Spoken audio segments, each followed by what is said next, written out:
c'est un petit tuto en rénovation, c'est comment peindre une salle de bain. Tiens, j'avais pas vu qu'il y avait une espèce de VMC là, toute pourrie, pour faire un constat. Euh, c'est pas terrible, rien n'est terrible, il y a beaucoup de trous. Tu vois, alors en plus, c'est même pas un enduit de rebouchage, j'ai l'impression que c'est de la colle à carrelage. Donc, ce que je vais faire, moi, je vais poncer légèrement. J'attends le plombier qui m'enlève les radiateurs, mais je suis en train de m'apercevoir, tu vois, qu'il y a une espèce de trace comme ça. Je ne sais pas si c'est dû à de la colle ou une infiltration d'eau. Donc du coup, je voulais faire le plafond, tu sais, te faire un tuto avec une peinture mat plafond. Eh bien, je crois que je vais être obligé d'abord de faire une peinture d'impression, à moins que j'utilise un mat plafond, comment dire, solventé, avec de l'huile Chollet. Ça pourrait peut-être être intéressant de faire un plafond à l'huile Chollet. Bah, les murs, déjà je vais les poncer et puis je vais voir quel type de peinture je vais mettre. Cette application sera faite au rouleau, hein. J'attends le menuisier qui casse les portes pour qu'il change les chambranles. Donc ça sert à rien de trop commencer les travaux, tu vois, j'ai commencé à arracher le sol. Donc là, ça a été une partie qui a été extrêmement difficile, très très difficile. Ici, facile. Ici, j'attends un outil parce que j'ai deux couches de lino, une couche de ragréage et une couche de lino. Voilà, donc on va commencer par le basique. Bon, alors du coup, qu'est-ce que je fais? Est-ce que j'enverrai pas mes plafonds, moi?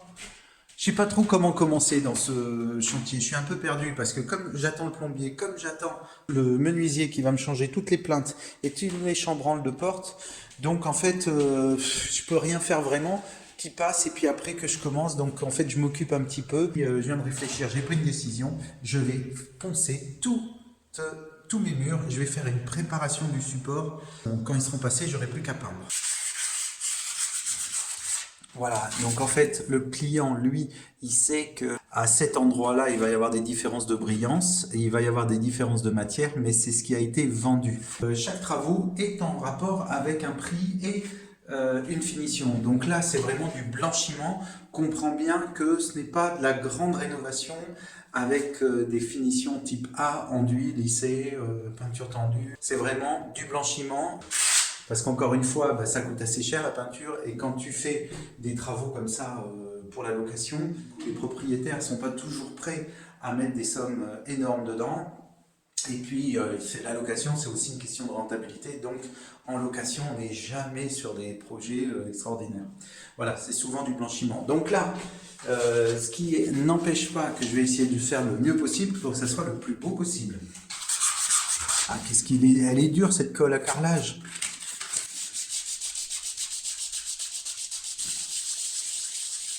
Voilà, tu vois, je vais faire comme ça sur tous les trous et là, je viendrai reboucher, on va dire. Bon, je t'ai mis un petit spot à LED 20 watts. C'est très pratique. Il y a un tas de cochonneries, j'espère que tu le vois. Tu vois, donc tous les murs sont pleins de petites peluches. Et ça, si tu ne le nettoies pas, c'est le minimum, il faut que tu prépares ton mur, tu vois. Donc là, je vais épousseter entièrement le mur et le plafond, tu vois. Tu vois qu'il y a des petites traces comme ça. Alors il faut que tu prennes quand même un balai propre ou un loup. Moi j'ai un loup aussi dans le camion. Il faut savoir que la préparation du support est plus importante que la mise en peinture. Si tu as un bon support, tu feras une bonne peinture. Si tu as un support mauvais, même avec une très très bonne peinture et un très très bon applicateur, ton rendu sera toujours mauvais. Voilà, donc la préparation c'est très important. Ne peins pas sur de la cochonnerie, ne peins pas sur des poussières, ne peins pas sur des peluches d'araignées, de trucs comme ça. Ça te fait toujours un mauvais rendu.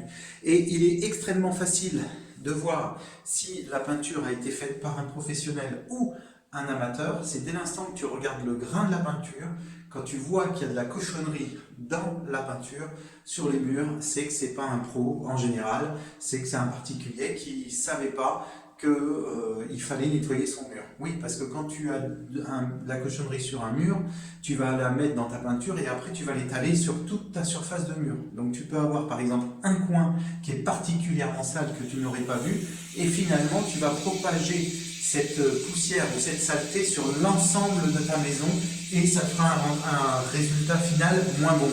Cette vidéo est terminée, merci de l'avoir regardée jusqu'au bout. Pour voir la suite, c'est ici. Pour voir la playlist complète, c'est là. Et évidemment, abonne-toi, c'est juste ici. Salut!